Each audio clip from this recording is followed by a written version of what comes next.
What's up, War Report family? It's your boy C-Dub. It's week 2, and we preview all of the SEC matchups this weekend, as well as the main event, Auburn versus Cal and Jordan-Hare. We'll break that down, matchups and more, in tonight's edition of the Midweek Report.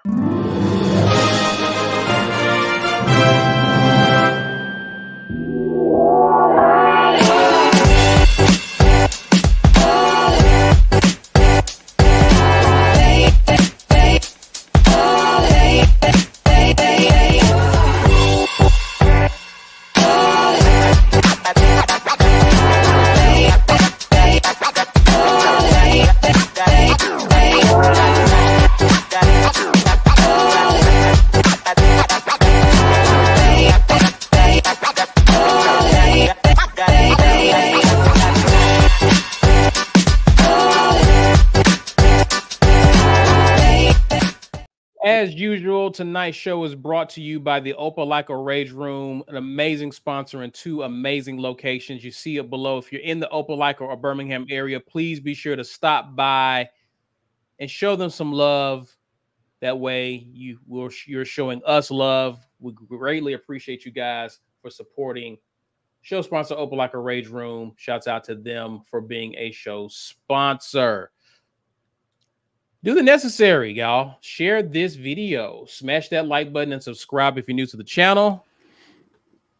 And there's B Will. What up? 4 of us are here. Mike G, tell the people how they can get a green name or gift a green name and other announcements they need to be plugged in on. You guys already know the deal. Become a member. $5.99 will get Peyton Thorne 599 yards passing on Saturday. So we need that. He needs that. We appreciate y'all for doing this. Our community is growing, and we want to continue to grow so we can bring y'all more content. You can also hit that gifted membership button. You guys have been doing a great job with this program, gifting memberships. Check your email, people. YouTube doesn't tell us who these are going out to. So if you don't check your email, you could have a free month subscription to the War Report sitting in there. But we appreciate our community for giving back to our community and helping us grow our community. Also, this show is brought to you in part by the Autograph app. Autograph is your one-stop shop for all your team content, whether it's articles or podcasts or tickets to game. Autograph has you covered. Every article read, every podcast listened to, earns you points of fandom that can be used and renewed for discounts on tickets and other rewards within the app. This costs you absolutely nothing. So visit your phone's app store and use referral code REPORT when you sign up so they know that you came from the War Report. And last but certainly not least, the show is brought to you by JOYMODE. Listen, we had a lot of fun on Saturday. Now, we didn't use JOYMODE, but I know a lot of y'all used it after because there's no better time to enjoy yourself than after an Auburn win. Right, guy? Right, fellas? Am I alone on this? Okay. Yep. All right. Look, let's call out the obvious. Everyone wants to head into the bedroom with confidence, feeling like for real. Let's call out the obvious. Everyone wants to head into the bedroom feeling like confidence, feeling like QB1. But the problem is sometimes our intrusive thoughts get in the way of our performance, and maybe we feel like we're just not reaching our full potential. That's where JOYMODE comes in. JOYMODE Sexual Performance Booster is an all-natural, science-backed solution to increase blood flow, firmness, stamina, and performance. Stirred in 6 to 8 ounces of water 45 minutes before you do the deed and watch the magic unfold. Visit tryjoymode.com for 20% off plus free shipping with code REPORT. We appreciate them for sponsoring the War Report. Hey, let's get into some supers before we get into these predictions. In honor of B Will being back, B Will, would you like to read this, please, sir? Sure, of course. We clapping bear cheeks this Saturday, fellas. We clapping bear cheeks. With JOYMODE. See, JOYMODE can help with that. All right. All right. Essentially taking JOYMODE to do that is there's a play on words there that I actually like. Get in on this bestiality this Saturday. Yeah, I like to play on words much better. All right. We gonna lay it the smack it down on reference to the Rock there. 52-17. I like that. I like that prediction. Hey, listen, I would love to see that. I ain't mad at it. I'm not mad at it at all. Upwards of 40 points. You're on your team Mike G tonight because we're going 40 plus. 40 plus. All yes. right. With joy mode. Yep. That's 40. Never mind. I don't even know what you was gonna say, but I'm glad you stopped. Tiffany B, thank you. She says, I'm gifting 5 memberships every time B Will shows up. It's all on you, B Will. Pressure's on. Oh, word. Okay. Make a show. All right. I'm just gonna randomly go pop in on my phone from work. I know this is y'all see it with a 5 at. All right, I gotta go. James Barnett, B Will, can we get a what did we see from you? Man, listen, I ain't watched that many of the games. Auburn's game was legit the only one I got to watch this weekend, so I couldn't say too much. I saw them scores though. It's hard not to feel bad for Florida State, right? I mean, I know y'all don't actually feel bad for them. I was about to say, I don't feel bad. bad. Not really feel bad. I tweeted that exact statement out and got a firm scolding from Auburn Twitter. There were like 100 comments. They were like, man, what you talking about? Nobody feel bad for you. I do feel, you know why I feel bad for them? They hit you with the mumble. I was like, there's zero empathy in these replies. Yeah, man. Literally, what is there a reason to feel bad for Florida State? This is why I feel bad. It's the same reason why I feel bad for teams who should have been playing for championships before a playoff existed, but they didn't have an opportunity to. 2004 Auburn, of course. Should we have been playing for a championship? Yes. I'm not telling you the other teams weren't deserving too, but we need a shot. Florida State got robbed of their shot. And I'm always feel bad for a team that gets robbed of their shot. In their case, probably to just get beat down without a starting quarterback. But that was their shot. Like, they earned that shot based on the regular season. And then you go from not even getting the shot to completely falling apart. It wasn't even like a slow decline. Like, this thing is bottoming out. Like, that's terrible. It's funny. But I think they got it right. What's that? I think they got it right. Yeah. Because that QB clearly. I mean, they got it right as far as who were the best 4 teams. But I don't give a crap about team. This team has fallen off the face of the earth. Like, it is. Everything they was known for last year, they're not this year. It's a different team. Yeah. They lost a lot. That defense was unreal. I'm still waiting for the part where I'm supposed to feel bad for these, though. I feel bad. I feel bad for them. Now they're laughing. They deserve to be the laughing stock. But anybody who earns that shot regular season conference championship, I want them to get I felt bad for them last year. This year, nah. I don't feel nothing for them. You know how wild that swing is? Think you got 2 games left in the regular season, and now you 2 games into this regular season. And they talking buyouts. Like, that's crazy. They talking buyouts. That's crazy. Texas A&M can pay 70-some million to get rid of Jimbo. Norvell it's is like not 4. It's like the 5th straight game they have amassed under 300 yards of total offense. DJU. Jordan Travis was Superman. Yes, I'm saying. You know what? He wasn't. He was good. He was a little shaky. That defense is what won them those games last year. That defense. Jordan Travis. The defense was amazing. That defense was. I ain't gonna hold you. That defense was really good. All right, y'all. All right. Let's stop. Reading Florida State's eulogy and remembering the good times with them. There are no good times with Florida State. That's why I'm like, what are y'all talking about? They got one good time, and we were on the wrong end. I didn't enjoy any good time that involved Florida State. I don't you saying not for them. You, not them? Oh, okay, I got you. Who cares about their good times? I ain't celebrating your good times, nigga. What you talking about? Temporary layoffs. Hanging in the child line. Yeah, that's all I'm caring about. Hanging with T'Challa. I don't even want to know. That's good though. That's a good little lyric mix up right there. Georgia. Yeah. Best team in the country. It's a long shot. Georgia. Yeah. Best team in the country. And whatever the spread is, they cover. I don't even think they put I don't think they gave a spread. Yeah, they didn't. Okay. Do you put spreads on these, Ike? I do, and I don't think there was one. It's not up yet. It's not gonna be up till they because of who they play. Mm-hmm. LSU. Yeah, they bounced back. This was the other week one kind of PR disaster. Did anybody see Brian Kelly's post game? This is what he does, right? Yeah, he sounded like a dad disappointed with his toddler. This is what he does. It was he acted like a toddler. It was interesting. Look, man, they've got a lot of talent down there. LSU, there's no way they have not fallen as far as Florida State. No. So yes, LSU. Yeah. Yep. I wisely did not pick them. Who went with LSU last week?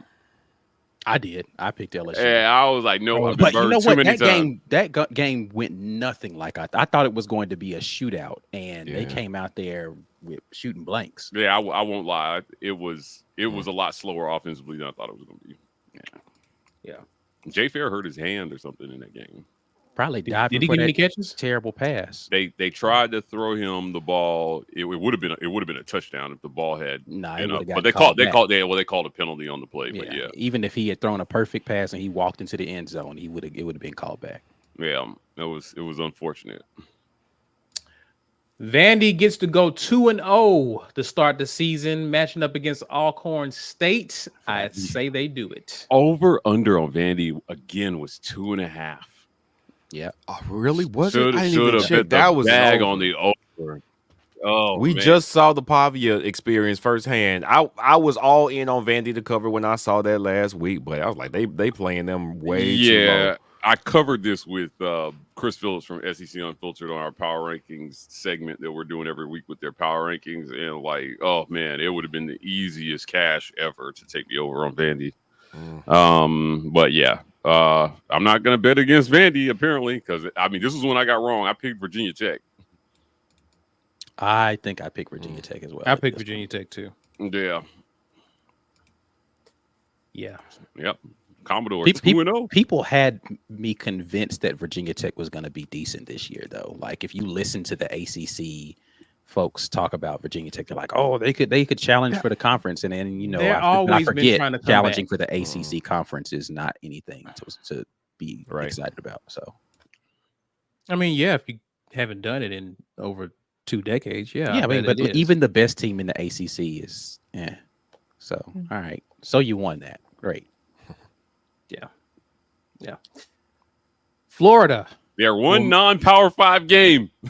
Yes, log the win for Florida. They need it. Can you imagine they lose this game? Oh my God! Is that crazy? This is a must-win game for Florida. Yeah, how would that schedule? I'm saying though, if they don't get this win, where do they get a win? Is what I'm saying. No, I'm saying it's not crazy with this schedule. Oh yeah. Yeah, this that's the win. Yeah, this is a Power 5 team, and you're done. Their athletic director canceled some kind of like weekly radio show they had with like Napier or something. That's because it was a call-in show. I see. Yeah. Okay. Well. Yeah, that was going to go bad. Yeah. Woo, man. Florida. Yeah. Well, I'm picking Florida. 1-1 after this week, baby. Don't embarrass us. Florida. All right. A&M. I'm going A&M here. Yeah. A&M gets in the win column versus McNeese. I actually picked A&M last week too. They let me down. I picked Notre Dame. I picked Notre Dame. I picked Notre Dame. This was a coin flip game. Actually, I don't remember who I picked in this game. Now that I think about it, I think most of y'all picked. Like you picked A&M because you said home field. Was the difference that's right. I thought the home. Yeah, I started and then I flipped. And I was like, no, I'm going with Notre Dame. Me and Dylan went Notre Dame. Yeah. I just would have been impressed. Like, it's just tough for a coach. First game of the season, new team, and then you got that type of a matchup. I don't care where you play. That's a tough game for that coach. So, it is. Oh yeah, man. Hold on. Just because I just saw this comment, did y'all see Billy Napier in this water bottle situation? Yeah. No, what happened? You should have did a prediction with Billy Napier in a water bottle. That's what you should have did. How you're at the press conference and you like just trying to they have the water there for you. Mm-hmm. He was like trying to open this water bottle so desperately, but the top would not twist off. So he was like struggling to like twist it off, and then he would like sit it down and he'd pick it back up and he'd try again. It was so awful, man. Now that's somebody who I feel bad. I do feel bad for Billy Napier because he didn't pick this schedule. He didn't pick that water either. But I mean, he still picked the players playing the game, right? Oh, I feel bad for him in having to deal with this season. Now, as far as how terrible Florida is and how they finna get ran through like a cheap, I don't feel bad for that. It's going down, and not in a good way. I wonder what they're gonna get. And I think Graham Mertz got hurt in the game. He did. He's not playing this weekend. Lagway, let's go. Let's see what you got. Ole Miss and Middle Tennessee. They got the softest first 6 games in the history of college football. Every year, Ole Miss has a layup first half of the season. Every year. I'm not surprised. Yeah, they should be 6-0. I'm not picking against them. Jackson Dart looks good. He looks real good. Yeah, and and again, whatever the spread is here, they cover. If there is a spread. Missouri and Buffalo. Ooh, Lord have mercy. You think they cover? You think Missouri covers? I was a little underwhelmed with Missouri in week 1. I mean, the if you watch the game throughout, when you go back and watch the game, you're like, oh, it was a little rough. Like Murray State was basically like giving them the football back continuously. So I don't know. I think I still think that they probably. I don't know enough about Buffalo to know whether or not they're going to cover. I don't know because Buffalo is kind of an up-tempo offense, I think, and So I don't know. Maybe Buffalo gives them a little bit of this. This will be a game where you'll be able to tell a little bit more whether or not that Missouri defense got any worse this offseason. Yeah, I anticipated that Missouri wins, but I don't think they cover in this one. 34.5 is a lot. Yeah, I don't think they cover. Missouri. I don't know enough about Buffalo, really. We got to learn the other side. But, I wouldn't touch that spread. Right. Home of the Bills. South Florida at Alabama. Kalen DeBoer's first loss of the season. South Florida comes into Tuscaloosa and lays the smackdown. Okay. No. South Florida is going to lose this game, but it's going to be. It was tight last year. What was it, 13-3 or something? Yeah, it was. But I just don't. I think, that's not going to. Now, Bama, speaking of people that didn't like super impress me, like I wasn't like overly impressed with what I saw from Bama, but they looked solid defensively, though. Man, Jalen Milroe threw like 9 passes the whole game, didn't he? Yeah. It wasn't a lot. They didn't need to. Like their run game, like they were running like crazy. Yeah, game, 2 of those were to Ryan Williams for touchdowns. Yeah. Mm-hmm. So that guy is good. But Bama. And after DeBoer flops, we might get him in the portal still. So I'm going with South Florida here, fellas. Okay. I like the petty. Not pick, everything has to make sense. Yeah, I like the petty pick, man. I ain't mad at it. Yeah, not everything has to make sense. I'm picking Bama, man. I don't know what Mike's talking about. I'm picking Bama. There's no saving there. There's no saving there. Picking against Bama is never going to be something that I am upset at. So I'm not picking against them, but and being petty. I was getting 6 p.m. I understand petty. Petty is I like the petty. I like the petty. I'm here for a chance to catch up since I got Notre Dame on everybody last week. You actually picked Western Kentucky last week too against Bama. I did I? No, I didn't. No, I didn't. I did. Oh, damn! I'm picking them to lose every week. Just go ahead and put that L on me every week. Might as well ride with it. They're gonna lose eventually. So, in other words, you're committed to being petty. Yeah, I like that. Go undefeated. I'm gonna be right eventually. I like it. I'm with it. South Florida. Mississippi State, Arizona State. Now, this is an interesting one here. I'm riding with the conference on this one. Arizona State a single snap of Arizona State last week. Is the worst football culture in the country. Yeah, absolute worst. Now I won't tell the story again, but they suck. Mississippi State. Who did they just play? Wyoming. They skunked them. All right. Who did Mississippi State play last week? That's a good question. Let me see. They played Eastern Kentucky. Skunked them. Nobody. All right, I'm going to say Arizona State. I'm going to say Arizona State. Yeah, I think I'm gonna go Arizona State on this one too. Yeah. Mississippi State's got some issues with offensive line right I'm now. gonna get this one back. And they lost a lot in the portal. They got picked clean in the portal. Mississippi State did. Yeah, they did. I Actually, don't- 2 years in a row, if you're going to be Yeah. honest about it. Yeah. So I'm going, Yeah, Mm. I'm going to go Arizona State here. Old Dillingham. All right. Houston. Is that where he's coaching now? Yep, Mhm. he's the head coach at Second Arizona year. State. Yeah. Houston at Oklahoma. Zach Etheridge went to Houston, didn't he? The coach. He did. Mhm. He He did. did.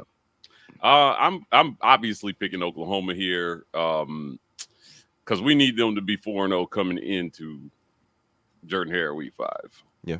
I don't have Oklahoma lose. I mean, they got to play Tennessee, I think, week before. next week. Who did next Houston week. play? Week Ooh, 1. They're gonna play him in week 4. Who did Houston play? I don't know. They 0-1. Yeah. They're gonna Did be they 0-2. fire? Did they fire old dude already? Already? I don't think so. No, Who was the head coach? Who was there when we played them in the bowl game? Starts It with was H. who got the game? Willie, the guy that was at I think Zach's. Tulane. The guy that was at the Tulane took Houston job, right? Am I making that up? I don't know. Zach's wife's dad is the head coach. That's true. Willie Fritz. Oh yeah. Yeah, he came from Tulane. He took the job. Okay, all right. Yeah. It might be a rebuild. Dana Ogerson. I think. Holgerson. That's Holgerson. Holgerson, yeah, he got okay, fired. Yeah, he got fired last Good year. for him. Yeah, Oklahoma's winning the game, fellas. Yeah, Jackson It's gonna be Arnold. Jackson Arnold didn't look half bad in his debut. he looked all right. He didn't look half bad. I'm gonna go Oklahoma here. Yeah, Yeah. Oklahoma. Yeah, we're quarterbacks conference now, fellas. All these points they putting up, man. Golly. 8 teams scored 50 or more points in week 1. It's the new SEC, baby. Mm-hmm. Arkansas, Oklahoma State. Is this a neutral site or is this at? Oh, I guess it's at Boone Pickens. I say it's in Stillwater. Boone Pickens. So it's a road game for Arkansas. There's no way to tell if Arkansas is any good based on who they played. It's a noon kick. No, they played Arkansas Pine Bluff. I think. Yeah. Oklahoma State minus 8.5. Did the line move? Yeah, a lot of these lines have moved in the last No. They opened at 8.5, and now they're at 7.5. So you got that's what I'm you got saying. it right. A lot of these lines have moved. Because our game was at 13 and it's at 13.5 on some places now. Arkansas, didn't they wax up their opponent in week 1? Yeah, Arkansas Pine Bluff. That's what we Pine Division Bluff, two 70. school. Oh, they won that. They were part of the 70 piece club. Yeah. And Oklahoma State was kind of fighting South Dakota State for a minute. Yeah, I don't really know look, what to man. make of this. T. Will's defense pitched a shutout in week 1. I did. Auburn didn't get the shutout. Yeah, I'm gonna go Arkansas here. I'm tempted to pick Arkansas in the upset on this one as well, actually. I'm gonna take Arky here. They'll be 3-0 headed into that game as well too. Auburn's beat nothing but undefeated teams this year. New Mexico has already lost, so. Oh, okay. Well, in conference. All right. I'm going to pick. No, I'm gonna pick Arkansas. I'm gonna pick Yeah, Arkansas. I think I am too. Do it, I'll go Caesar. with Arkansas. Be a cowboy. I'm leaning Oklahoma State. Yeah, I know. I can see it in your face. They tend to pull an LSU though. They do. Gundy is not a good coach. I'm gonna go Arkansas. All right. Sweet for Arkansas. There you go. I'm gonna go Arkansas. Let's see. Yeah. Who else we got? Oh, Tennessee on the road against NC State. What time is that? A 6:30 on ABC? Okay, so that's I guess that's their game of the week. Yeah. Yeah. Now, NC State, they were getting trouble from Yeah, they were. in week 1. Did anybody else watch that game? Yeah, I saw that score. It was tight for most of the game. But yeah, until the end, and then they kind of pulled away at the end. Yeah. Now, a friend of mine, her dad is the O-line coach at NC State, so I got some intel here. This is going to be silly. I'm not giving you the intel. I mean, okay. Tennessee. Okay. Pick a Tennessee, but this will be close. This will be, I believe this game will be a 3-point game in the fourth quarter. So you're picking a cover here. Well, actually, you're picking Tennessee to win. Yep. Okay, well, so that I think NC State covers. Yeah. Okay. I'm going Tennessee here. Yeah, I'm going to go Tennessee as well. I think Tennessee offensively is just that NC State defense didn't look good in the first game, so I have to go Tennessee here. Fair enough. There you go, fellas. It's power in numbers. South Carolina, Kentucky. I'm going Kentucky here. Ooh. Lenora Sellers looked terrible in week 1. He did. I did not watch that game. Wow. So the highlights. Yikes. I mean, somebody looked terrible if you struggle with Old Dominion late in the game. It was wild. He didn't throw very much, though, did he? Well, when he did, it didn't look great. They didn't play Robbie at all? Nope. No. And Beamer came out and said it was not even a thought after the game. He was like, yeah, we need to think about it. They won 23 Sellers needs to the 19. Reps. Like, how is he going to get better if he don't play? Play him, right. Yeah, so it was 10. He was 10 for 23. He threw 23 times for 114 yards. That's Peyton Thorne last year. That's a fact. Yeah. Sub 50% and barely reaching the 100-yard mark. I mean, come on, man. Actually, Robbie when he wasn't playing well too. So yeah, but that was against Old Dominion. Yeah. Man, South Carolina might be the worst team in the league. Let's see how Mississippi State does. Yeah, I mean Mississippi State, Florida. Okay. Yeah. Well, they get to play for it. Yeah, I don't know. Florida's got a really tough schedule. South Carolina might be the worst team. By the time South Carolina does play Florida, I think Florida. Oh yeah, they do have to play. Oh, we get to watch that. No, that's gonna be like A&M versus Auburn a couple years ago, right? That's gonna be like the 2 and 3 bowl. Yeah, it is. It's gonna be an amazing battle of ineptness. Yeah. I'm going with Kentucky here. And I don't know that South Carolina. I've got decent defense, and South Carolina showed nothing on offense. Think Beamer C gets really warm after this year, y'all? Like the expectations in South Carolina for them to actually be good going into this season weren't very high. So I don't know. It's hard. I don't. Again, like people make fun of him. Yeah, I think so. People make fun of Auburn and say, as long as Auburn beats Bama, people are happy, which is completely untrue. I legitimately feel like South Carolina fans are happy with a bowl game plus beating Clemson every now and then. Yeah. We'll see. I'm taking Kentucky as well. Okay. You can't struggle like that against Old Dominion. Yeah, I mean, on the road. It looked, but it looked terrible. It wasn't like Old Dominion just played out of their minds. South Carolina looked bad, and Kentucky's at the very least are going to be a good defensive team. Yeah, right. Yeah, where are you going to get points? Yeah. Texas goes on the road to Michigan. Sweet revenge. Do you think Texas pulls this one out? Wait, they didn't play last year. They didn't play in the playoffs? No. Texas. Washington beat Texas. Oh, Washington put Texas. Okay, yeah. You're right. And Bama, Michigan. I'm going Texas, guys. Well, I'm making up a beef. It's revenge anyway. Michael Jordan this month. I'm going with Texas. Michigan didn't look good in week one. They looked real iffy in week 1. Yeah. Mm-hmm. Texas was slow coming on too, though. It was like they had less than 20 points going into the half, going into the 4-minute window. Yeah, but they were clearly better. And like the week 1 jitters, I give every team. Like, a lot of teams come out and look slow in the first half, and then they pick it up. Yeah. And that's what I saw from Texas. So, but Michigan, that's not what they did. So I'm going with Texas here. Yeah, I'm gonna go Texas as well.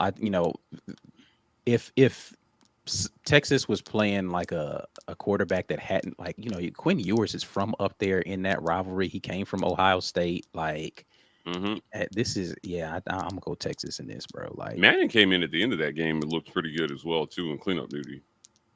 I didn't even watch that far into their game, so yeah. All right, taking gentlemen. Texas as well. All right, so we all got Texas on that, so we definitely will see how this unfolds with those matchups. We want to hear from you guys. Who do you have in other SEC matchups this weekend? Please be sure to share this video, smash that like button, and subscribe to the channel. You are watching the Midweek Report. We will return to discuss Auburn versus Cal. This edition of the War Report is brought to you by our generous sponsors. The Opelika Rage Room in Opelika, Alabama.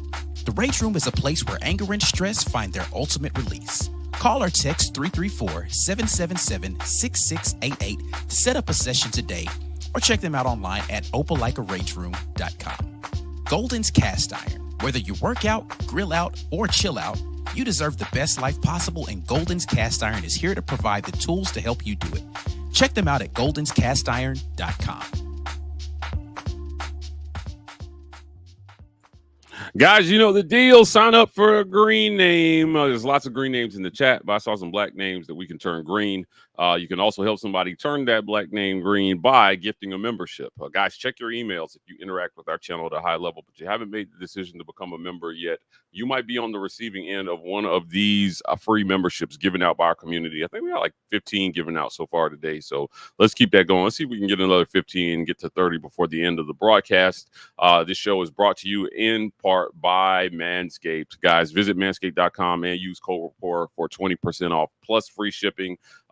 They've got the beer and ball bundle over there to help you keep your beard trimmed. I think our guest tonight could probably use the beard part. And they are giving you 20% off plus free shipping with code REPORT. So please visit them. Last but certainly not least, check us out on podcasts. Every single podcast network, the War Report is there, bringing you guys lots of great audio-only content. The Auburn Express, Uptempo, College Loop, and Just a Sec, bring you guys the War Report wherever you're at. So whether you're at the gym, the grocery store, or just on your ride to work, you want to hear us and what we're talking about, you can download the podcast. Help us out here, guys. Whatever you listen to podcasts on, subscribe and turn on alerts. And this helps us more than you know. So even if you don't listen to podcasts a whole lot, this costs you nothing. This is a great way to support our channel by just hitting that subscribe button and making sure alerts are turned on for the War Report. If it's a lot, we're putting out a lot of audio content. So if it's a lot for you, you can silence the alerts. But if they're still on, it's great for our channel. All right. Chris Wiley says, I think this defense will be legendary. I am so glad he typed the word defense out in this. Yep. You did there. Yeah. That's who Yeah, so glad. Yeah. There you go. Yeah. Okay. It took me a while to catch up, but yes. So deep. Look, they were underrated last year. They held 6 opponents to 14 points or less. And if Auburn does this year, they're winning 9 games. Book it. Yeah. Yep. 20. There we go. Drake. We appreciate that. Appreciate that. Tiffany comes back and gives 5 more War Report memberships. Hey. Did I say 30 more? Maybe. There you go. And Jason H said he gifted 10 more. Look at y'all. Appreciate See, that. see, good things happen when B Will shows up to the show. And don't you forget it. Okay. All right, guys. Tim 2 Main says P passed that Netflix doc almost made me feel bad for him. For who? Who had a Netflix doc? Who started this one? I didn't. Yeah, I missed it. Yeah. I think you're talking about Connor Stallions. Was that the Michigan dude? I think that's what you're talking about. Oh, okay. All right. Okay. P-Pass says they're pissed that Rattler didn't bring more success. Talking about South Carolina. I mean, did y'all watch him play before he got to South Carolina? Clearly they didn't. They like him in the league. And because he's got the tools to be good, but Yeah, they like him in the league he wasn't right going to be good at South Carolina. Yeah.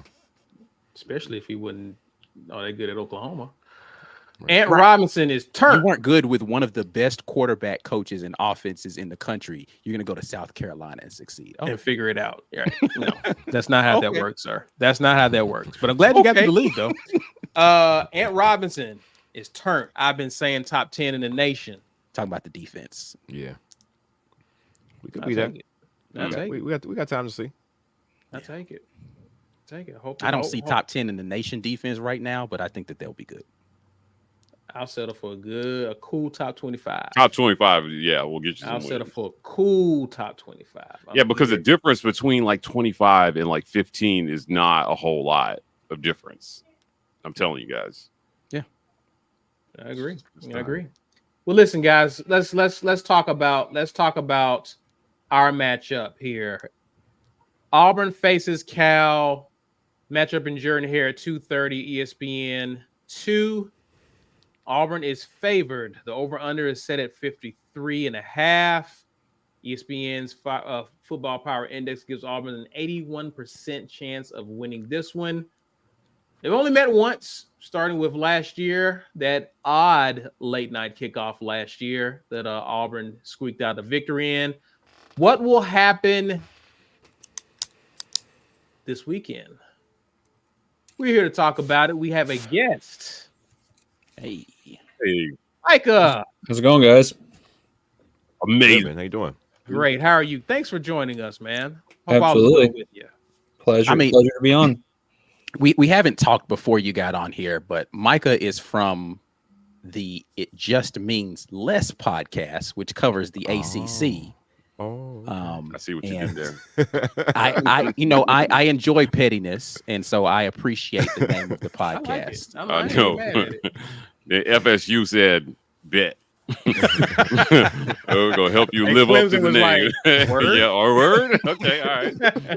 Yep. We'll show you how much less. So before we get into this matchup, just Micah, what is state of the union address with the ACC? Obviously, if you want to look at a positive, there's Miami, right? But obviously, Florida State has been a surprise.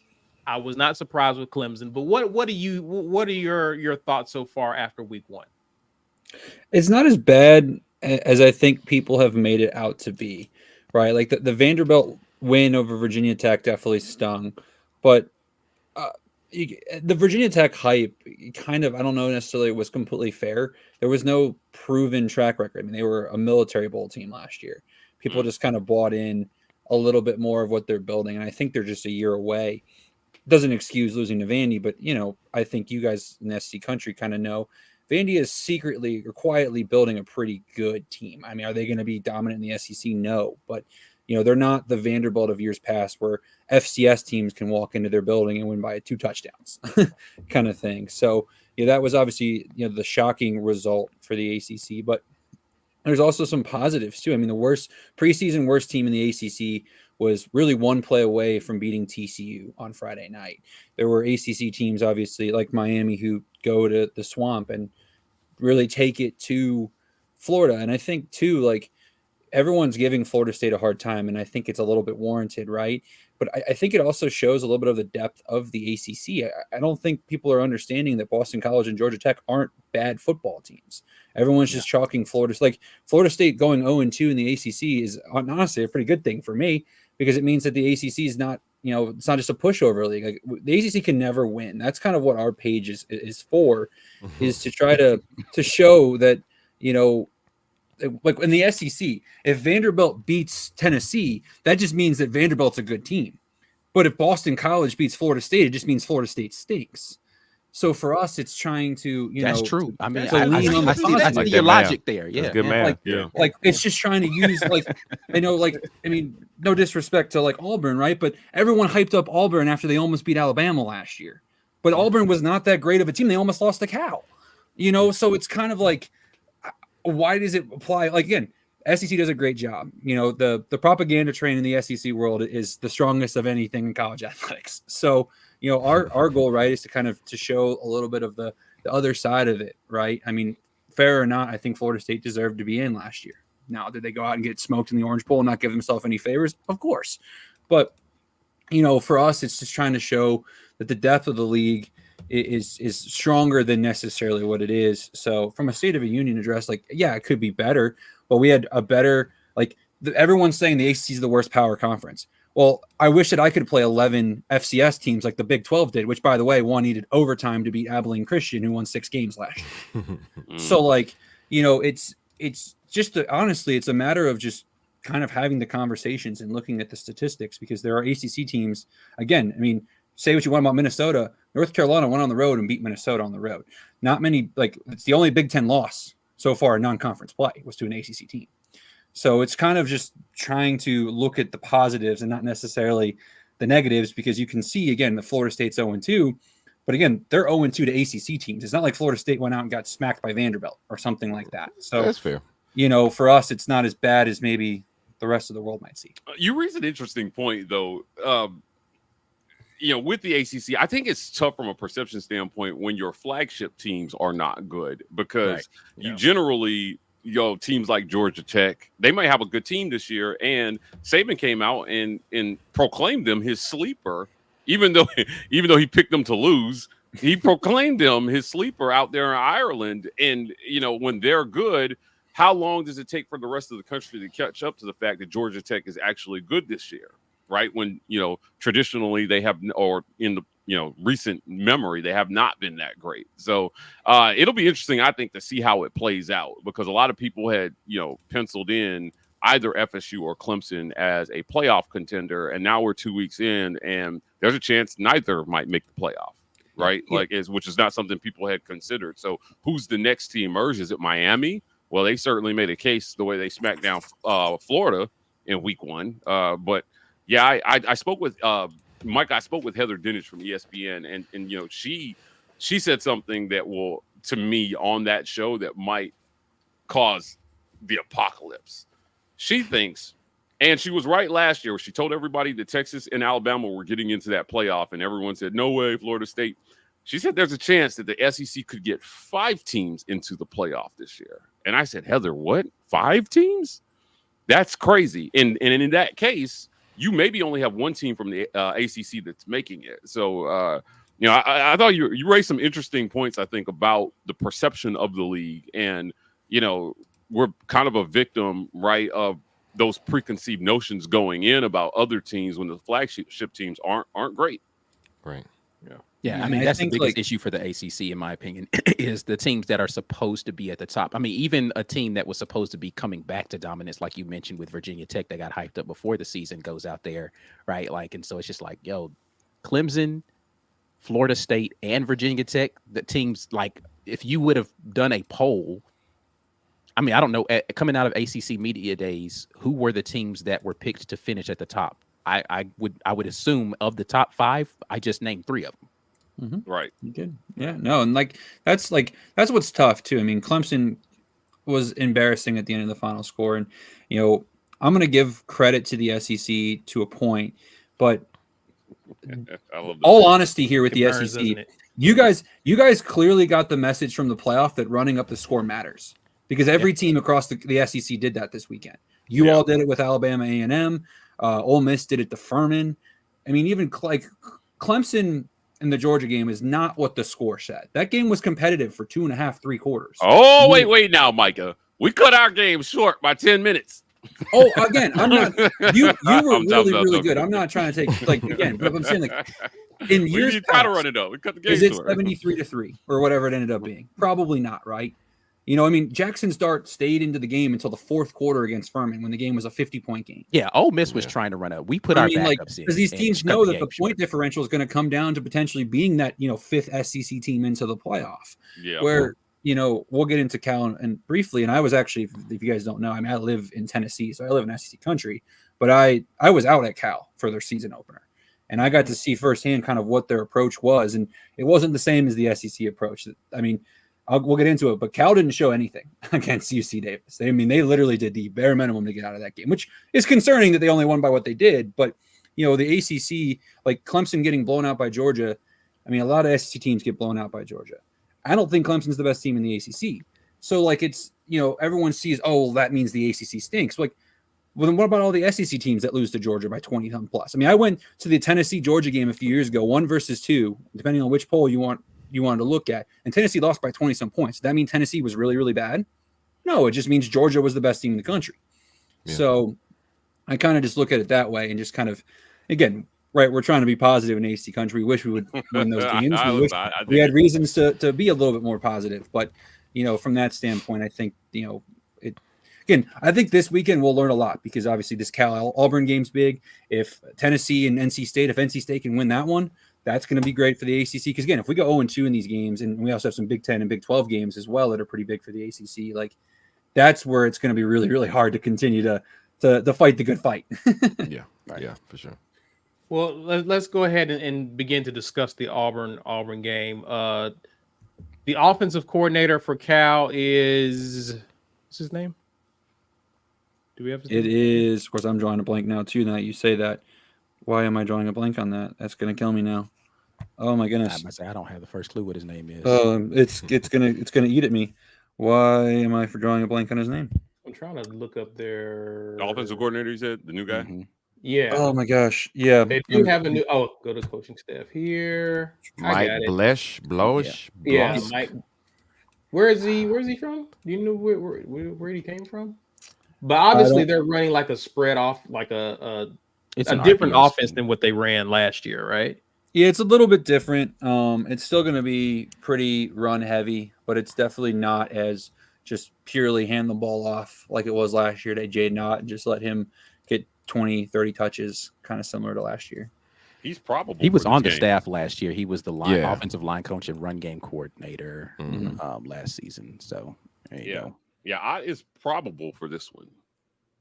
Ott's fine in my opinion. They listen to it probable. Okay. Yeah. I was down on the sidelines for that game, and he was a little banged up. But again, this was UC Davis.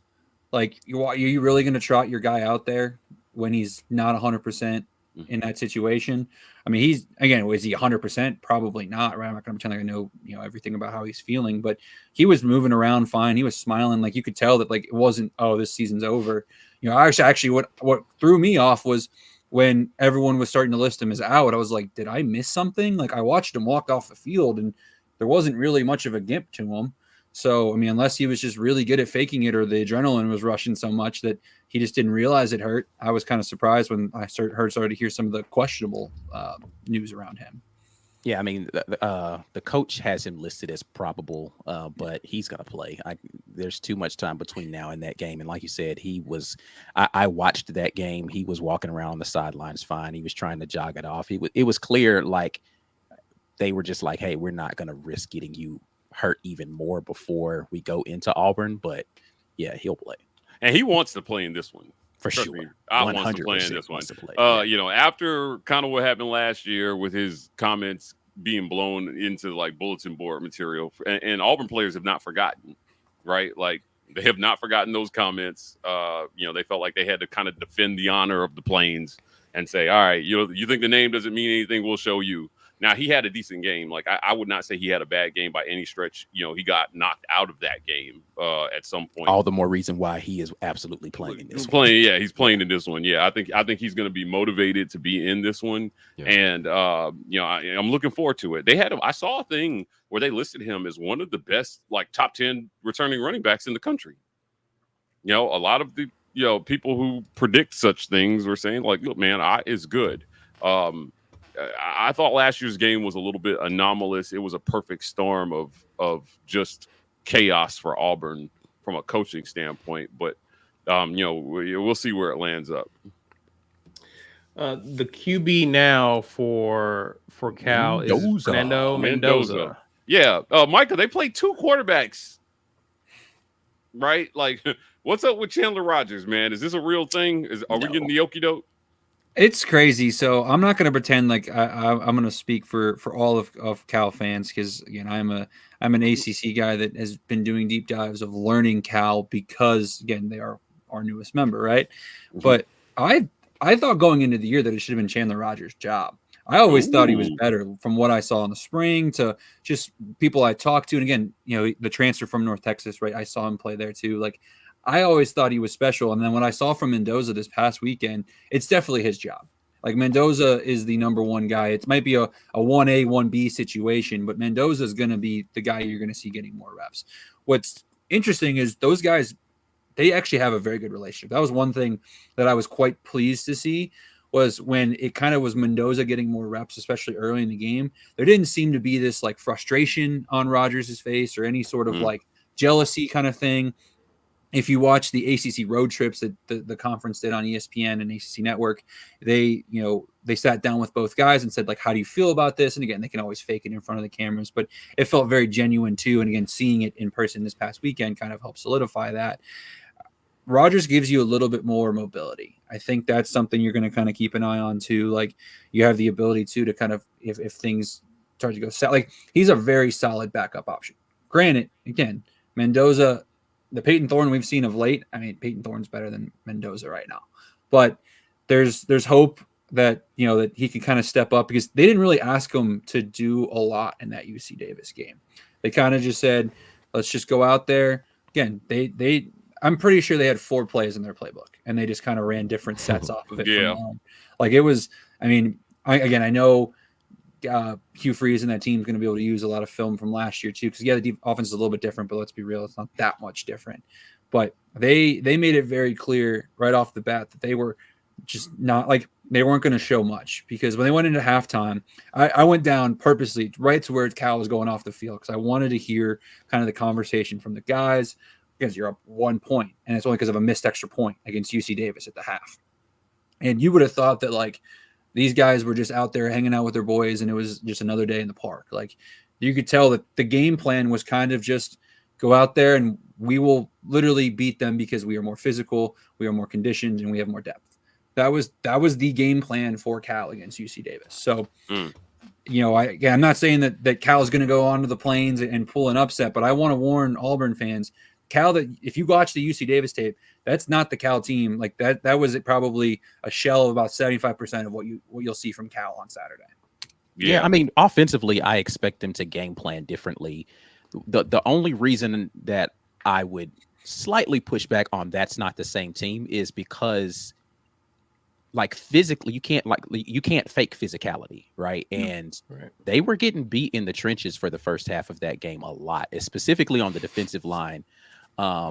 They were getting beat up around there. Now, second half, like, it looked like 2 different games. If you watch the first half of that Cal versus UC Davis game and you watch the second half, you would swear that those were 2, like, completely different teams that they put out on the field for either side. But so you can't fake physicality, and I think that Cal is going to have to figure out how to be just as physical as they were for the second half of that UC Davis game for 4 quarters in order for that to work. But yeah, game plan wise, they're going to come offensively. They're going to come with a bunch of stuff that they didn't show on film. I believe that wholeheartedly. And I think, again, I don't want to make excuses, because, I mean, let's be real. The UC Davis front is not the same level as what Auburn has. That the depth you guys have right now in that position on both sides of the line of scrimmage is honestly some of the best it's been in a while. And, for me, I think I'm intrigued, because you could tell it was honestly a lack of effort. That's all the coaches kept kind of talking about when they came off the sidelines, like beat them off. You could just, I don't want to say they were going through the motions, but they really were. Yeah, they going 100% through the motions those first couple of drives. Yeah. And again, they woke up in the second half and they were dominant in the second half on the line of scrimmage. UC Davis really couldn't do anything. And again, not to make excuses for an FCS team. UC Davis is a top 15 FCS team. For those of you that don't know, it's an hour down the road from Cal. They brought their band. They brought their cheerleaders. They brought 2 buses full of students. I mean, it wasn't a UC Davis home game. Let's make that very clear. But there was a lot of UC Davis fans there. The energy, like at kickoff, the first thing I said to my buddy that I met out there was, this could be very scary, because you could tell UC Davis was so excited to be there. And I think Cal, like, I remember hearing one of the players in warmups talking about, man, I can't wait to go to Auburn next week. Like, you're about to play UC Davis, like, focus up on the game that's in front of you. So, I think that's something to kind of keep an eye on. And again, you mentioned it, right? It's kind of personal for some of these Cal guys. Obviously, some of the conversations, right? I'm going to hand off a football to Coach Wilcox if I score. Like, those guys are taking note of that too. So, it's getting a little bit like I don't want to call it like a rivalry, right? But it's probably more intriguing of a personality. Like it's a more personal game than maybe a Cal Auburn cross country trip would you would assume it would be. Yeah, I mean it's 100% going to be contentious. It's not going to be, like you said, to the level of maybe a traditional rivalry game, but I don't think either side wants to lose this game. But like, it's not one of those games where you're like, I think last year, to the thing that Mike G was saying earlier about like, and Sam Jackson was a part of this crowd now that was playing quarterback. Yeah. No, I'm saying as part of the people who came in supremely confident that Cal could win this game, like publicly saying, hey, I think that we're going to go out there and we're going to beat them. Right. Having all of that transpire the way that it did, and then losing a game that if you're a Cal fan, you feel like you should have won, left a sour taste in your mouth. You're like, man, they didn't beat us. We lost that game, but they didn't beat us. Like we missed 3 field goals. Like so they feel probably just as confident this year as they did going into last year's game, having played the game and feeling like they should have won. So they're going to come with a chip on their shoulder, 100%, and Auburn's going to do their best to knock it back off. And I think it's better for Cal. I mean, I can't remember the spread. You guys might have talked about it. But if I remember correctly, like you said, if Cal wasn't the betting favorite, there were a lot of people that were on them as the underdog that was going to win. There is the spread is the spread for a reason, right? There's not many people that think Cal have a true chance to win this game. 13.5, I think. Yeah. I know it's 13.5 now. I just know what it was last year when Cal was at home. Like, there was a lot more confidence. I mean, I'll be the first to say it. I thought Cal was going to win that game last year. That's because I wasn't sure about Hugh Freeze, and was it year 1 or year 2? Year one. Yeah, I'm losing track of how long he's been there now. But it's going to be interesting because the Cal defense is something that I think is going to be. I'm most excited to see because UC Davis is known for having a pretty good to a little bit above average offense in the FCS, and I'm curious again. I mean, Auburn pumped Alabama A&M, but is Auburn's offense that much more improved from last season? I mean, you guys would be able to tell me that more than the answer is yes. It was on the floor last year statistically, but they had systemic issues. Right now, they've upgraded talent. They feel like they have a better plan for Peyton Thorne. You got to remember, Peyton Thorne did not go through a spring with this team last year, and so he went through a spring and a summer. And Hugh Freeze was really, really honest about where Thorne was at in fall last year. He was saying, listen, man, he was pressing, and we heard none of that this fall. And then the players are saying, look, if Peyton has a stranglehold on what we're trying to do, he has command of this offense. Then it went out there, and it looked like it against A&M. Now, I do think you can tell some things against an FCS opponent because you should dominate them, right? But like, it wasn't just that they were better than them athletically. They were executing their offense. And that was base form. Look, throw out the tape on what happened last year. There is almost nothing offensively from Auburn Cal. Last year is going to be usable for Cal this year. You've got a whole new receiver core. Jarquez Hunter, missed game 1 and came in, pretty much with dead legs in game 2. And, moving forward this year, they've cooked up something that's I think it's going to be really hard to describe. And then you're at home. So, look, Micah, that game got over at like 2 a.m. Eastern, right?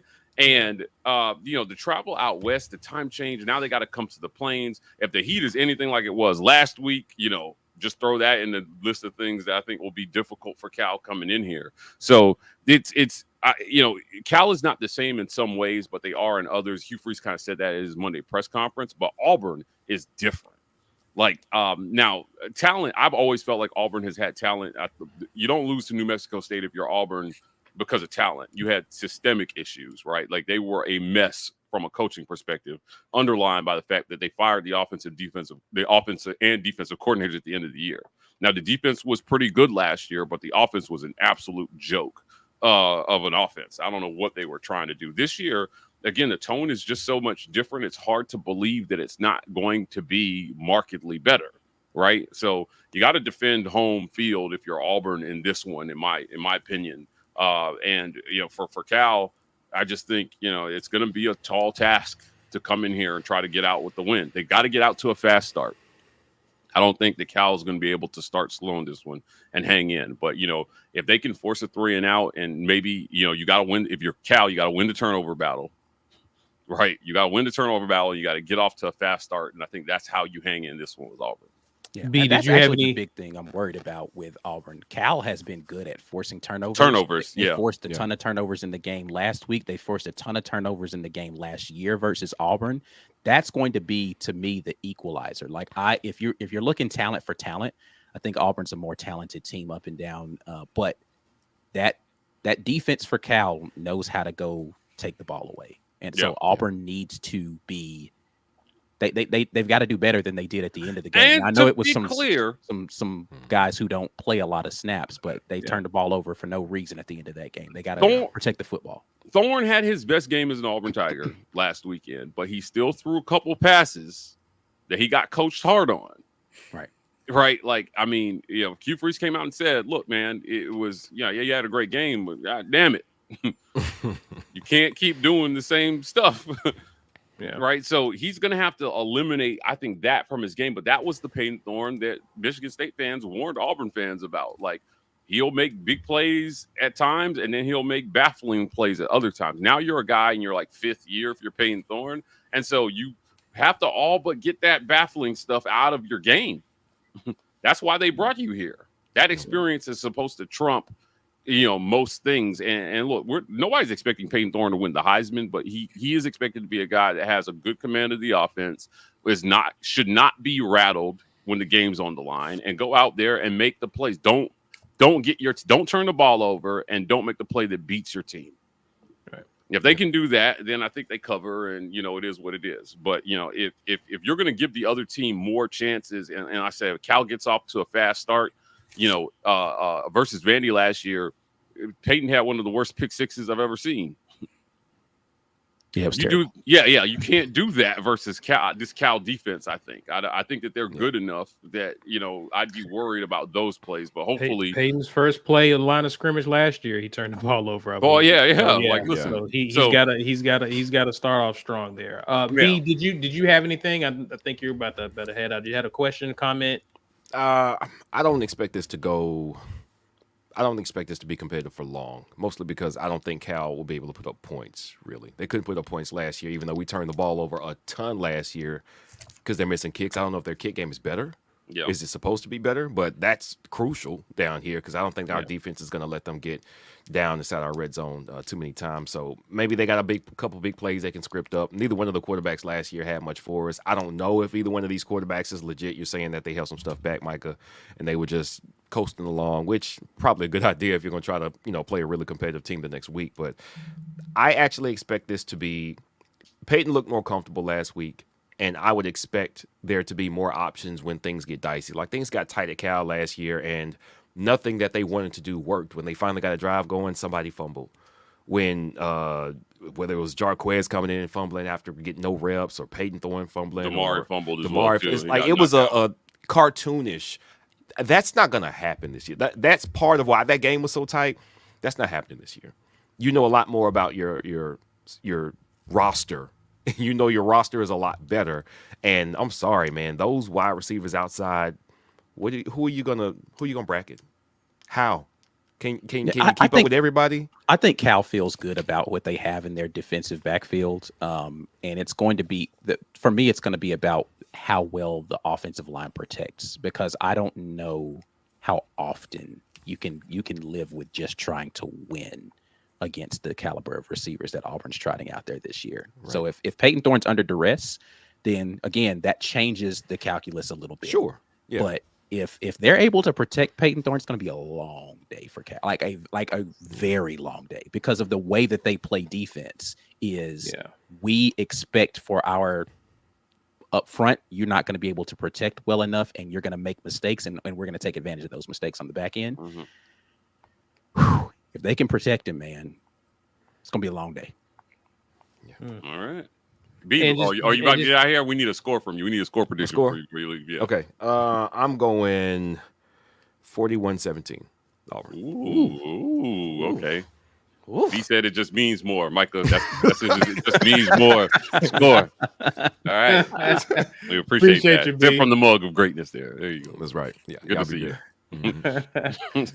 But just I have some questions for you, Michael. But just to answer your question, Peyton Thorne. There were several games last year. Peyton Thorne didn't even throw for 100 yards, particularly versus Power 5 teams. Yeah, right. And it was obvious that the coaching staff just wasn't comfortable with him in the passing game. I don't think that's the case this year. I think that's the difference. Just from a talent standpoint, as well as cohesiveness with offensive staff, system, everyone understanding what they're supposed to be doing. It's just this is just a much more confident unit, and it showed last week in a game against Alabama State, where not A&M, where you're not only out athleting them, but you're out executing your game plan against theirs. And so I think that's what gives this team and fans of this team a lot more confidence in them this year. So to answer that question, but I guess the question I would have is, but before you go to that question, Caesar, let's do the ticket giveaway. Ticket giveaway, yeah. So we can make sure that folks have time to respond to that, and then we'll come back and get that question. Yeah, so you guys know what Mike. time it is. It is time to give away some tickets. Micah, every home game we give away 2 tickets to our subscribers for being here and present and engaging. So again, drop the state off. They're facing New Mexico next week. I know the anticipation from this one is great, right? But we're giving away tickets here. You guys knew what the instructions were, so we have drawn from that. And our winner this week of the tickets, you got to be here to win. Susan Scales, hey, 968. Susan is typically here. Yeah. Susan is a faithful commenter, so hopefully she stuck around in this. Please one. be here, Susan. Yeah, we're gonna give you a few minutes, Susan, to claim these tickets. But you guys know the rules. You got to be here to win. These are good seats too, Micah. I'm telling you. I enjoyed my time. I went to the Missouri game, the game where no one wanted to make field goals a couple of years ago, 2 years ago now, I think it was. I enjoyed my time. I got spoiled with some club seats there. So Jordan Hare is always a good time. I'll give you guys a compliment before we talk about how much you probably had the most fun of most Auburn fans there that game. I didn't carry one. I was just kind of there for the vibes. So yeah, just for football, right? Hey, yeah, Susan's here. That's the quickest I think that anybody's. Oh my goodness! So far, yeah. She said Jaquan will be pumped. That's their son. Okay, all right. Susan, you know the deal. Email us business@thewar-report. We actually have your email on file, but so we have a way to verify you. But business@thewar-report will get those tickets transferred to you over ASAP. Congratulations, Susan. Thank you for being a member. Sorry to interrupt you, C. Go with your question, bro. What do you think are Cal's keys for victory in this game? I mean, you guys kind of touched on it, right? I mean, Justin Wilcox is a defensive-minded guy. Last year, Cal had a chance to win because they held Auburn to 14 points. You know, they're gonna have to muck it up with Auburn. I'm curious, and it's a Hugh Freeze trend. So if you guys don't know, I'm from Roanoke, Virginia, which is not far from Liberty. A lot of my friends went to Liberty, diehard Liberty folks. When Hugh Freeze's teams get into this weird, things just aren't staying on schedule, they're just, I don't know what it is. I don't know if it's an adversity problem or what it is, but they struggle. I mean, we saw it a little bit, in situations when Liberty was really, really good. I mean, when he checked out, when things were, was getting ready to go to Auburn, that team was more talented than 8-4. And it all just kind of fell by the wayside right there for Liberty. So it's kind of been a trend that I've kind of been slowly tracking. So I'm curious, if that continues. And again, if there's going to be a lot more pressure, right? This is the most hype Auburn season in 4 or 5 seasons, maybe. I don't want to speak too far out of turn, but it feels from an outsider, it feels like there's a lot more national hype around this Auburn program than there's been in a while. Yeah. I saw a lot of dark horse playoff vibes for Auburn this year. And, there's going to be a lot of pressure with that, right? You just blew out Alabama A&M. So now everyone's on board again. Well, what if Cal throws a wrinkle into some things? What if Jay Knott early on scores and it's 7-0 Cal? How does this team respond? So I think for Cal, right, you want to strike first. That's kind of a common football knowledge, but you obviously want to muck it up. I mean, Their will linebacker, Kato Olajuwon, I always mess it up. I have to like slow it down. He is an absolute Swiss Army knife. He had an interception last week. Yep. He had fumble returns for touchdowns last year. He's good in coverage. He's good stopping the run. If he can kind of win his individual matchups and kind of create some headaches for Peyton Thorne, that could be something to watch. Cal does feel confident in their secondary. Obviously, this receiving core for Auburn is much better than last year. So they're not going to be able to just assume that they're going to be able to lock them down. But I know they feel pretty good about it. They locked down UC Davis for the most part. It was kind of the run game that kind of hurt Cal in situations last week against UC Davis. So they're going to have to obviously muck it up. And then you're going to need to see Mendoza take a step forward. You know, there's a lot of hype around him. If you see Cal Bear Twitter, they're super excited for him. But he really has to show it. I mean, he looked good down the stretch a little bit last year. He obviously he looked okay, you know, in the situations they kind of put him in this past week. So he's going to have to just, you know, not, again, kind of like Peyton Thorne, right? Just not make the boneheaded throw. You know, let's not throw into double coverage. Let's not, you know, you can't give Auburn any momentum here because, I mean, I'll say it. Auburn's more talented than Cal from top to bottom, from depth. I mean, it's the amount that they've done in the portal you guys have done has been incredible. So if you're Cal, you want to win it in more of a muck it up kind of, again, 17-14 kind of way. Okay. All right. 17-14. Yeah. I mean, that's how you win it, certainly. You had that game last year. That's the exact type of game you had last year. Yeah. And play out of your mind defensively, right? And low scoring. Keep Auburn off the board. I think that this week will be a good barometer for how far the offense has actually come.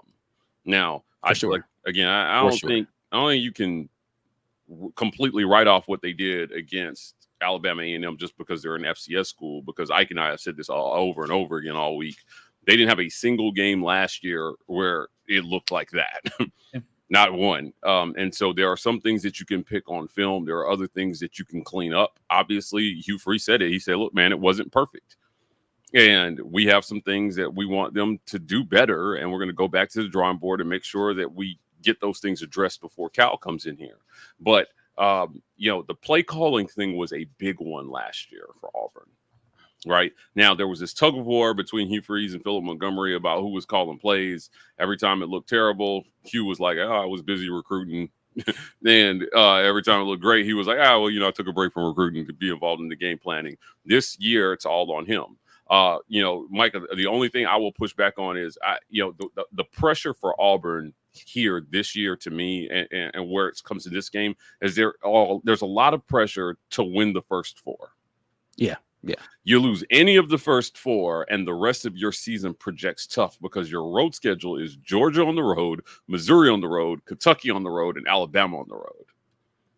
And if we're keeping it real, you could lose all four of those. Now, Vegas set the over-under at 7.5. And if you drop to Cal, the outlook of your season changes greatly. Now you got to go out and you got to win one nobody expects you to win, which Hugh Freeze has been good for in his career. But he's also been good for that baffling loss after just taking down Alabama. That's what he did at Ole Miss. So, lost to New Mexico State.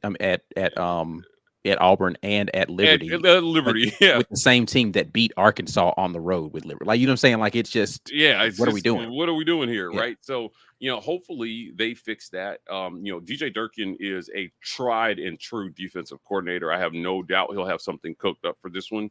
But it all comes back to offensive production. I think that Auburn showed nothing in the run game last week. Nothing in the run game. And I'm not sure that Cal's going to know what to expect from this running back room this year.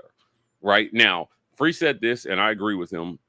The formula, if I'm Cal, I'm making you prove that Peyton Thorne is a changed man. You know what I mean? So, you said you quit smoking, but I put the cigarettes on the table. Let's see what's going on. Like, how changed is Peyton Thorne? You have to test that early if you're Cal. Load up the box to stop the run and go after him and make these young receivers go out there and make plays. Yeah, and if they do that, you live game with the plan. result, right? Like if you do that, you live with the result. But you certainly can't let them just run the ball all over you, or it's definitely going to be a long day. So, And that's defense 101, right? Like if yeah, a team can run the ball, they can milk clock. They can yeah, milk clock. Your at home. defense stays on the field. Your offense is on the sidelines, Mhm. losing rhythm, right? So the game plan has always been to stop, but that's especially true of Auburn, just because of our offensive woes over the past few years. And the heat and humidity too, right? Like the stops are good for Cal. Right, get off the field, get your guys some, a breather defensively. I mean, there are ways here that they could make it interesting. Now, I'm not expecting it to be, but if we're talking hypotheticals, there is a path to that. And I thought Michael laid out some of those scenarios very well as well too. And if you're Hugh Freeze, you have to know that. So, look, if let's say Auburn wins the toss. How good do you get your offense off to a quick start, or do you kick it to Cal and say, we'll take the ball at halftime? What do you guys think Hugh Freeze does? I think he defers. I think he defers. I think they want to, because they are more accustomed to what they have seen from the Cal defense, because there's no change in coordinators. I think that they want to get a look at what Cal wants to do offensively out the gate. I think they defer and put their defense on the field first. Okay. Yeah, I mean, it's to me, I think at home, that's a good strategy as well, too, right? If you can stop them on that first drive, get your offense back on the field, and then score, and then get the ball back at halftime, like I said, you got to start fast.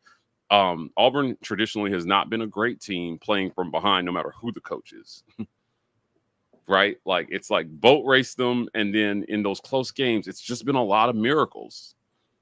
Michael, you talked about that Missouri game a couple years ago. They fumbled the game back to them at the end, literally. Yeah. We were all sitting here like, oh my God, we're about to lose to Missouri.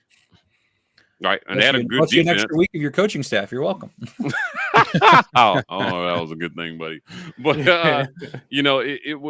it's interesting, and Hugh Freeze is trying to change a lot of narratives that have existed about Auburn football for a really long time this week.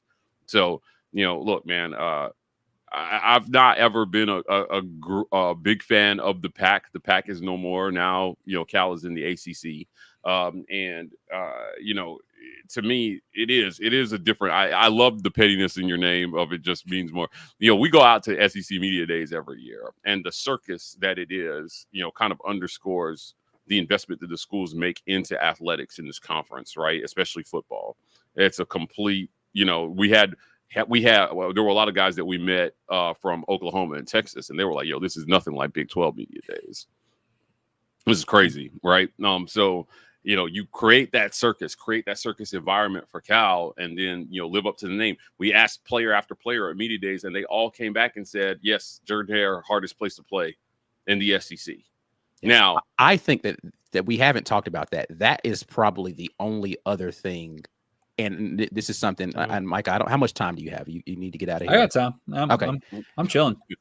And again, you're not a Cal expert, but do you think Cal is ready for an SEC environment? Because I don't know that, like, the Cal environment. You were at the Cal game last year, right? You went to the Cal game versus UC Davis.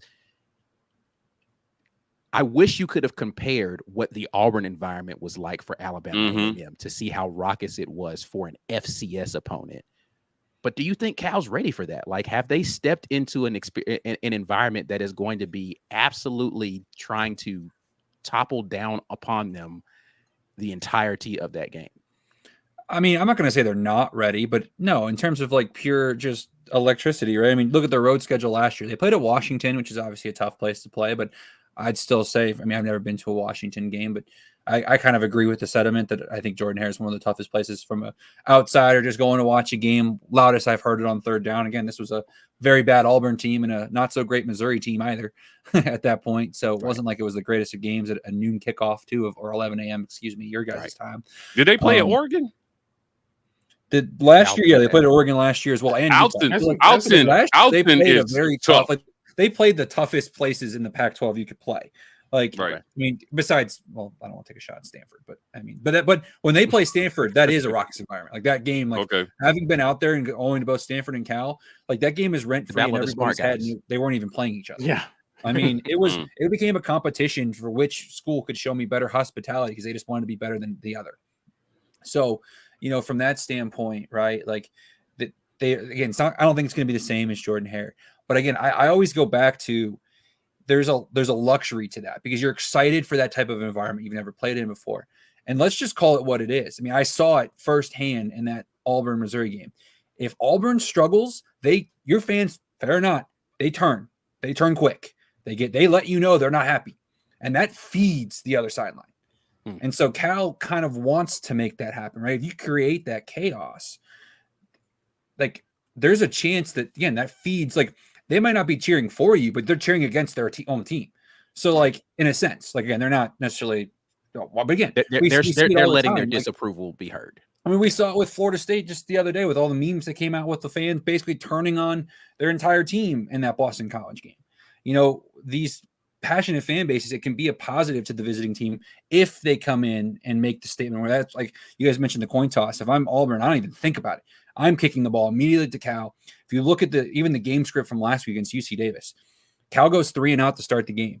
UC Davis goes down the field, misses a field goal. Cal goes down the field and scores on the next drive, but so does UC Davis. Or UC Davis, they don't score. They go all the way down to the red zone into the goal line. I think there was like 4th and goal.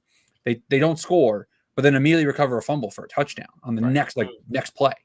Like UC Davis jumped Cal. So if I'm Auburn, I'd say, all right, go out and try to score. Because if Auburn punches Cal in the mouth early, as much as I want to be pro ACC and pro Cal here, I don't know if they're going to be able to respond from that. Yeah. So, because again, you mentioned it, the atmosphere is going to be great at Jordan Hare. I'm sure it's going to be phenomenal. I mean, I don't want to say 3:30 is the best kickoff time, but it's one of the better ones, right? It's not too late at night, but it's also you get plenty of time to hit the tailgates early and get a couple drinks in you. So I feel like it's going to be a great atmosphere. I wish I could be in attendance for it. I know there's a lot of Cal fans that are excited to make the flight down, but yeah. Only other question I have is injury stuff, right? Like, and that's the other thing that, I try to keep in mind is Cal had quite a bit of the guys that they want to rely on out in that first game. How many of them are going to be back for this game versus Auburn? Do you have any idea? Because I haven't seen any full injury reports. No, and Cal's pretty good about keeping that, as all college teams are at this point, right? I can't wait for the day that they finally realize, hey, we got to start releasing actual. The SEC is actually requiring an availability report. Yeah, and I can't wait for the ACC to kind of catch on to that trend. But, it just means less right now, guys. So, but so less information for you all. But it's, I mean, the big thing, right, is those guys being out. Yes, no. It's going to be a surprise. And I think Cal's going to keep it that way. I'm going to be the first to say it. I don't even know if, minus the guys in that room, even if they know. I mean, some of the beat writers I talk to, one says yes, the other says no. One says maybe, the other one says 100%. Like, they're pretty good about kind of keeping that. Like, Jaden Knott's really the only one we kind of know. And even then, the word probable to me, I think is still trying to hide something. Like, he's playing. Yeah. I mean, I there's nobody I talk to thinks Jaden Knott's not if he's anything above 60%, he's going to play. Like, I think if he's anything above 50%, give it a go for sure. Yeah. So the only thing that's going to keep him from being in that game is if he re-injures something, but he's going to play even if he's not 100%, he's out there. Like, yeah, I mean, just because and I watched that game. They have a nice backup who gives them a speed, like his freaking nickname is Speedy, who gives them the speed that Jaden Knott does. He just doesn't have the vision though. Like, he is really like a one cut or a straight line speed guy, and Jaden Knott is a very patient, pick his spot. Once he sees it, then he puts a foot in the ground and goes type of running back. The other guy's not like that. He's like, oh, we're running this through the C-cap, let's go, and so. Which there's good and bad to both of those things, but Jaden Knott is definitely the better back of the two. So if he's not at 100%, that's going to hamper what they want to do offensively, particularly in the RPO game, because again, the way Ott runs, the patience that he has, if you can kind of be patient from Mendoza's standpoint with the mesh point and not give it up too soon with what the decision is, whether it's to give or to pull, that's going to make it difficult for those linebackers to figure out what's going on. So it's going to be incumbent upon those guys up front to be disruptive at that mesh point. Because Mendoza he runs the RPO really well. The RPO slant stuff, he throws that well. So I'm actually really looking forward to seeing what the outcome of this one's going to be. Let me grab some comments and some supers here. Damian Prentice is a new member. He gives a prediction 49-10 on that. We're going to get some predictions in a minute. Shaking his head here. I just want you guys to know all this stuff. I'm going to make sure that if Cal wins, there will be plenty of content from us. I'll just put it that way. We welcome it. Yeah, we welcome that. We do. And then if you guys win by 30, this never happened. No, we're gonna find you. No. That's the only time when it doesn't mean less. Definitely will mean more. Then we will find you and give you all the smoke. I'm gonna tag you in our post game thing so you can come by, and if Cal wins, you're welcome to come to the post game and gloat right here. I'm just gonna pop in and I'm just gonna put my backgrounds. I don't know if you guys saw what I tweeted earlier, early last night, but I got a picture of Oski just poking his head out in the basketball gym. And he looks very, very scary. For those of you that don't know, Oski Bear, the Cal mascot, is one of the creepiest things I've ever seen. Yes. And if you guys don't know, he drinks liquid through his eyeball. Like he'll literally walk on the sidelines with a drink and the straw going through his eye. It's the scariest thing I've ever seen. Wow. Okay. So. Weird. So that meme's coming. If for some reason the world is flipped upside down. Gotcha. Parent Likely says from Abingdon, Virginia. Shout out to Roanoke, Virginia. All right. Virginia, nice. V8. Nice. James Barnett, fellas, what about the atmosphere? Are we forgetting that even SEC teams have a hard time playing at Jordan Hare? You telling me Cal think they can come in and do better than SEC teams? Well, the key, and Micah kind of said this, if you get off to a fast start, the crowd kind of gets quiet and restless, right? And that's true throughout sports. You know, you get up and it's hard to do that in that stadium, but that's the only way you do it. Will they be ready for it? Penn State game a couple of years. It's been done before. Yeah, it's been done before. Yeah, that Penn State game was. It was brutal in that stadium. Yeah, they know how. And I think context matters in situations like that because you already, you're kind of a fan base that's kind of on edge anyway. With what was happening with Auburn, we know how that season turned out, as well as like teams like FSU who are already frustrated from the week prior, right? Yeah. So it don't take much to get hit in the mouth, and then fans already like, well, here we go again. Right. So I think there's a lot that plays into that. But to your point, yes, if a team has to start fast because you're competing against two things, the crowd, the environment, as well as the other team. So if you can kill two birds with one stone by starting fast for sure. All right, gentlemen, let's go ahead and let's wrap up, but let's give do we want to do some predictions now, guys? Yeah, let's do the predictions. All right. I'm going to go. I'm not going to go 40. I'm going to go Auburn 34, Cal 13. Okay. Who's next? I'm going to take the OC and the offensive players at their word. And they said their goal is to score 40 a game. So I'm going to give them 42, but I'm going to give Cal more points, and I'm going to say it's 23. Okay. We'll let our guests go last. Look, I think that if there's a chance that we see something very unexpected, a lot of Auburn fans are overconfident about 100%. How this game is going to play out, right? And I'm just not sure it's going to happen that way. But I do know that they are 100% right. 45-7, baby. I award you nothing. This is our house. Come in here and get this ass whooping and go back west. 45-7, baby. Defense locks them down. They don't even know what happened. They're gonna be changing quarterbacks by the second quarter. That's hilarious. Guy's name. He's coming in. Chandler Rogers. Micah, would you like? Micah said he's better anyway. Would you like to refute any of that, Micah? I mean, so I think for me, I'll say, I mean, if you watch our show, I picked Auburn to win too. The health of Cal has me just too paranoid. I mean, I think Fair. the depth for Auburn, like you said, it's going to be hot. It's going to be humid. I mean, I was just out in California. It is not the same. I live in Tennessee. It is not the same hot and humidity in like California is hot, but it's not. The humidity is not. It's a different animal down here. Yeah. So from that standpoint, I think that's good. I'm gonna go 28-10 now. I think it's gonna be low scoring. I think Cal's gonna do a lot to kind of muck it up, and I am curious though because, like I said. The SEC, those teams, you guys seem to kind of understand you need to pump up the score. And that's where I am a little scared because you could see a situation where this game's competitive for 3 quarters, but then Cal's just out of gas and Auburn scores three on their final 2-3 drives and ends up becoming, a 24, 28 point victory when that doesn't necessarily tell you the whole tale of the tape. Plus from an ACC standpoint, I could actually really see that happening too.